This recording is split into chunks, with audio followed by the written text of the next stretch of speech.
Hello hi friends, welcome to my channel Sai Bhavadeesh vlogs. నేను మీ రమణి. ఈరోజు నేను మీ అందరి కోసం ఉసిరికాయ పచ్చడిని ఏ విధంగా తయారు చేయాలో చూపిస్తానండి. ఇది చాలా సింపుల్, తయారు చేసుకోవడం కూడా చాలా ఈజీ అండి. పిల్లల నుంచి పెద్దల వరకు అందరు కూడా ఈ పచ్చడిని చాలా ఇష్టపడతారు. అదేవిధంగా మనకి ఉసిరిలో ఇమ్యూనిటీ సిస్టమ్ పెంచే గుణాలు చాలా ఉంటాయండి.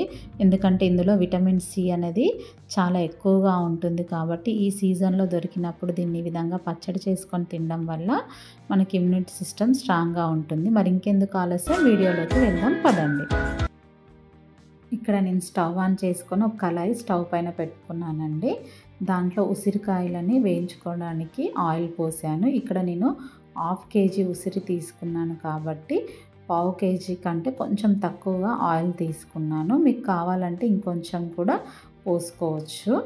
నేను ఈ ఆయిల్ కొంచెం హీట్ అయిన తర్వాతకి కొన్నిగా ఉసిరికాయలు వేసుకొని మంచి గోల్డ్ బ్రౌన్ కలర్లోకి వచ్చే విధంగా మంచిగా వేయించుకోవాలండి. సిమ్లో పెట్టుకొని వేయించుకోవాలి. హైలో పెట్టుకుంటే మనకి మాడిపోతాయి ఉసిరికాయలు, అంతగా పచ్చడి టేస్ట్గా ఉండదు. కాబట్టి సిమ్లో పెట్టుకొని దగ్గరుండి మంచిగా కలుపుకుంటూ వేయించుకోవాలి.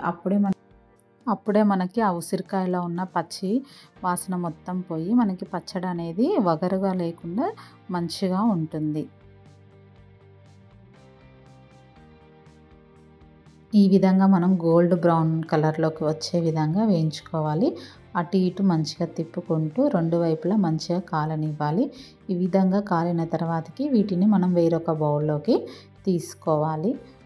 చూసినారా ఎంత బాగున్నాయో? ఆ విధంగా గోల్డ్ కలర్లోకి రావాలండి. చూస్తుంటే నాకైతే గులాబ్ జామ్ లాగా అనిపించినది. తర్వాతకి ఇంకా కొన్నిటిని కూడా మరొకసారి ఆయిల్లో వేసుకొని వేయించుకోవాలి.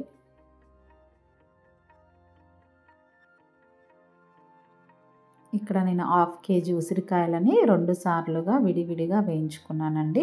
అన్నీ ఒకేసారి వేయించుకుంటే మంచిగా వేగవు కాబట్టి కొన్నిగా వేసుకుంటూ ఈ విధంగా మంచిగా వేయించుకున్నాను. తర్వాతకి అదే ఆయిల్లో నేను తాలింపు కోసము కొన్ని వెల్లిపాయలు వేసుకున్నానండి. అంటే మనం పచ్చడి తాలింపు చేసుకుంటాం కదా, దానికోసము. దాంట్లోనే కొన్ని మెంతులు కూడా వేసుకోవాలి. మెంతులు వేస్తే మనకి ఏ పచ్చడైనా చాలా బాగుంటుంది. తర్వాతకి అందులో కొంచెం మినప్పప్పు కూడా వేసుకోవాలి. మీ ఇష్టం, మీరు వేసుకోవాలనుకుంటే వేసుకోవచ్చు, లేకపోతే లేదు.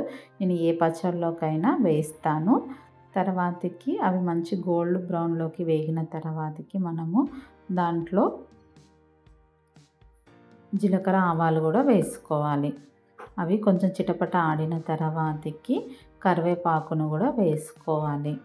ఈ విధంగా వీటన్నిటిని వేసుకొని స్టవ్ సిమ్లో చేసుకున్న తర్వాతకి మనము ఎండుమిర్చిని కూడా వేసుకొని దీంట్లోనే అల్లం పేస్ట్ కూడా వేసుకోవాలండి. అంటే మేము ఇక్కడ హైదరాబాద్లో అయితే మ్యాక్సిమం మేము ఉసిరి పచ్చడినైనా లేకపోతే ఆవకాయ పచ్చళ్ళ, మామిడి పచ్చళ్ళైనా అల్లం కంపల్సరీ వేస్తారండి. ఇక్కడ అల్లం వేస్తే మనకి గ్రేవీ అనేది ఎక్కువగా వచ్చి చాలా బాగుంటుంది. నేను 100 గ్రామ్స్ కంటే కొంచెం ఎక్కువగా అల్లం కూడా వేసుకొని పచ్చి వాసన పోయేంత వరకు వేయించుకున్నాను. తర్వాతకి అందులో అక్కడ చూపిస్తున్న గ్లాస్ కొలతతోటి కారం, అదేవిధంగా ఉప్పు, జీలకర్ర, ఆవాల, మెంతుల పొడి కూడా వేసుకొని మంచిగా కలుపుకున్నానండి. కొంచెం ఆయిల్ అనేది కొంచెం గోరెచ్చగా అయినాక ఇవన్నీ వేసుకోవాలి, లేకపోతే మనకి పచ్చడి టేస్ట్గా ఉండదు. తర్వాతకి మనం వేయించి పక్కన పెట్టుకున్నటువంటి ఉసిరికాయలని అందులో వేసుకొని ఒకసారి మంచిగా కలుపుకొని వేరొక సర్వింగ్ బౌల్లోకి తీసుకోవాలి. అంతేనండి, చాలా ఈజీ, చాలా అంటే చాలా బాగుంటుంది ఈ పచ్చడి. అసలైతే పచ్చడి పెట్టినాక 3 రోజుల వరకు పచ్చడి నిల్వ ఉంచాలి అంటారు. మా ఊళ్ళో అయితే ఇంట్లో పెట్టిన ఒక 1 అవర్ తర్వాతకే సగం పచ్చడి కంప్లీట్ చేసినారండి. 3 రోజులు అయిన తర్వాతకి ఏంటంటే మనకి ఇందులో ఉన్నటువంటి ఆయిల్ అంతా కూడా మీదికి తేలి చాలా బాగుంటుంది. చాలా అంటే చాలా బాగుంటుందండి. మీరు కూడా ఒకసారి ట్రై చేసి ఏ విధంగా వచ్చిందో కామెంట్ బాక్స్లో కామెంట్ చేయండి. Thanks for watching. Bye bye.